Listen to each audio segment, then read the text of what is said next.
Hello students, welcome to my YouTube channel Anil Commerce academy.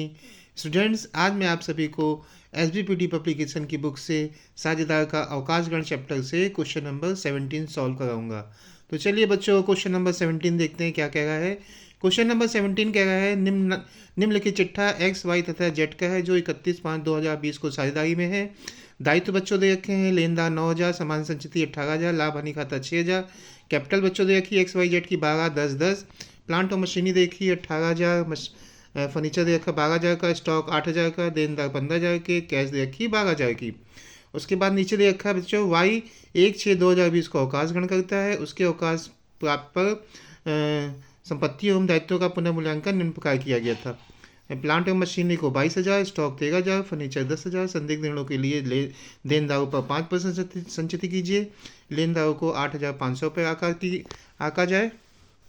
आका गया है। हमको करना क्या है, इसमें पुनः मूल्यांकन खाता है एवं वाई का पूंजी खाता। यह मानकर बनाइए कि वाई को जो पेमेंट करना है उसमें देय राशि का 20% नगद भुगतान किया जाता है और शेष उसके नाम से एक ऋण खाते में हस्तांतरित कर दिया जाता है। ठीक है बच्चों, तो इसमें चूंकि हेडिंग ही पड़ी हुई है जनरल प्रविष्टियाँ, तो इस सवाल में हम लोग जनरल प्रविष्टियाँ भी करेंगे, रिवैल्यूएशन अकाउंट भी बनाएंगे और उसके बाद हम लोग इस सवाल को चलिए सॉल्व करते हैं। तो सबसे पहले हम लोग बच्चों बनाते हैं रिवैल्यूएशन अकाउंट। तो रिवैल्यूएशन अकाउंट में बच्चों देखिए, सबसे पहले इसमें दे रखा है प्लांट और मशीनरी 22,000 की। प्लांट और मशीनरी ऊपर कितनी दे रखी है बच्चों, 18,000 की। ठीक, और नीचे उसका मूल्यांकन कितने पे हो गया, 22,000 का। ठीक, तो दाम बढ़ गया, उसका इंक्रीजिंग हो गई प्लांट एंड फर्नीचर में। तो प्लांट एंड फर्नीचर देखिए बच्चों इंक्रीजिंग हो गई ना, तो बाय करके रिवैल्यूएशन अकाउंट के क्रेडिट में चला गया। ठीक है, क्योंकि 18,000 का था बच्चों, 22,000 हो गया, तो 4,000 इंक्रीजिंग हो गई। तो इंक्रीजिंग जो होती है एसेट्स में, तो रिवैल्यूएशन अकाउंट के कहाँ जाती है, क्रेडिट में जाती है। 4,000 ये आ गया। उसके बाद बच्चों नीचे दे रखा है स्टॉक 13,000 का। स्टॉक यहाँ पे कितना दिया था बच्चों, स्टॉक 8,000 का था, लेकिन स्टॉक यहाँ पर जब इसका रिवैल्यूएशन किया गया है तो 13,000 हो गया, यानी इसमें भी इंक्रीजिंग हो गई। कितने की, 8 से बच्चों ये हो गया है 13, तो 5,000 की इंक्रीजिंग हो गई स्टॉक में। तो ये भी रिवैल्यूएशन अकाउंट के क्रेडिट में बाय स्टॉक करके बच्चों 5,000 बच्चों ये भी चला जाएगा। ठीक है, उसके बाद आपका दिया हुआ है फर्नीचर 10,000।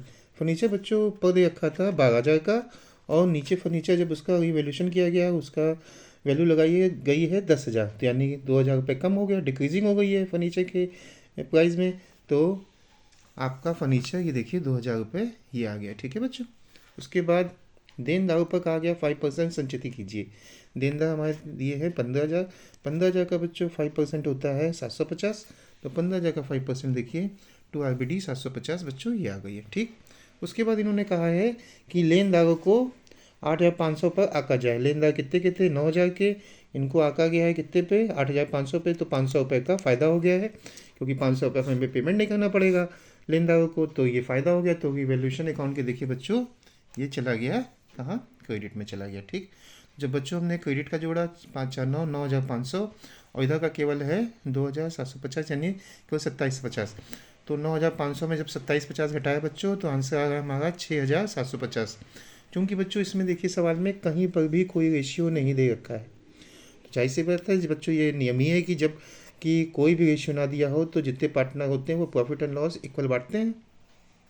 तो इसमें जो प्रॉफिट हुआ है, अब एक्स वाई जेड 3 पार्टनर हैं तो तीनों में इक्वल इक्वल बढ़ जाएगा, 1/3 1/3 1/3, 22/50 22/50 22/50।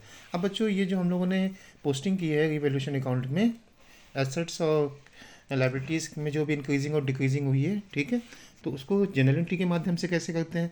देखिए जितना भी बच्चों रिवैल्यूएशन अकाउंट के क्रेडिट में गया है, ठीक है, तो इसके लिए हम लोग को क्या करना पड़ेगा, रिवैल्यूएशन अकाउंट को क्रेडिट करना पड़ेगा और ये जितनी भी एसेट्स हैं इनको क्या करना पड़ेगा, डेबिट करना पड़ेगा। तो देखिए प्लांट एंड मशीनरी 4,000 से, स्टॉक 500 से, क्रेडिटर्स 500 से, और किसको क्रेडिट किया गया, रिवैल्यूएशन अकाउंट को। क्यों, क्योंकि ये सब कहाँ गए हैं, रिवैल्यूएशन अकाउंट के क्रेडिट में गए हैं। ठीक है, तो रिवैल्यूएशन अकाउंट के क्रेडिट में रिवैल्यूएशन अकाउंट को क्रेडिट कर दिया गया। ठीक है, तो टोटल हो गया 5 और 9 9,500। ठीक, अब रिवैल्यूएशन अकाउंट के डेबिट में क्या क्या गया है, केवल 2 चीज़ें गई बच्चों, फर्नीचर और RBD।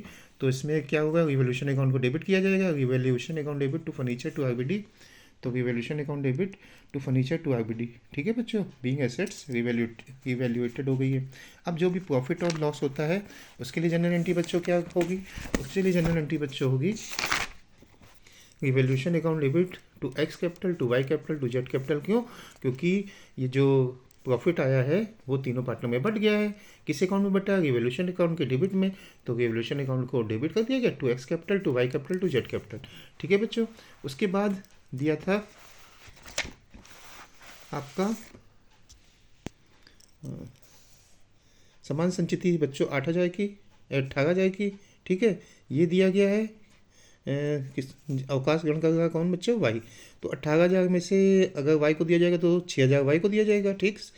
समान संचिति का और लाभ हानि खाते का बच्चों 6,000 है, तो यानी 6,000 का 1/3 निकालेंगे 2,000। तो ये दोनों इसका 6,000, इसका 2,000, ये बच्चों किसके अकाउंट में क्रेडिट होगा? ये होगा वाई के अकाउंट में क्रेडिट होगा, ठीक है। तो ये देखिए इसके लिए एक जनरल एंट्री हुई है कि प्रॉफिट एंड लॉस का जो 6,000 था उसका 1/3 निकाला 2,000, और जनरल रिजर्व 18,000 का उसका 1/3 निकाला आया 6,000। ये किसके अकाउंट में बच्चों क्रेडिट होगा? ये होगा वाई के कैपिटल अकाउंट में क्रेडिट हो जाएगा। तो 628 वाई के कैपिटल अकाउंट में क्रेडिट होगा। तो चलिए बच्चों हम लोग वाई का कैपिटल अकाउंट बनाते हैं, ठीक है। तो वाई का हिसाब हम लोग देख लेते हैं, क्योंकि जा कौन है बच्चों? वाई जा रहा है ना, वाई अवकाश ग्रहण करेगा फर्म से, तो वाई का हमें पेमेंट भी करना पड़ेगा, ठीक है। तो सबसे पहले वाई की पूंजी कितनी थी फर्म में? वाई की पूंजी बच्चों दे रखी थी, ये देखिए वाई की पूंजी दे रखी थी 10,000।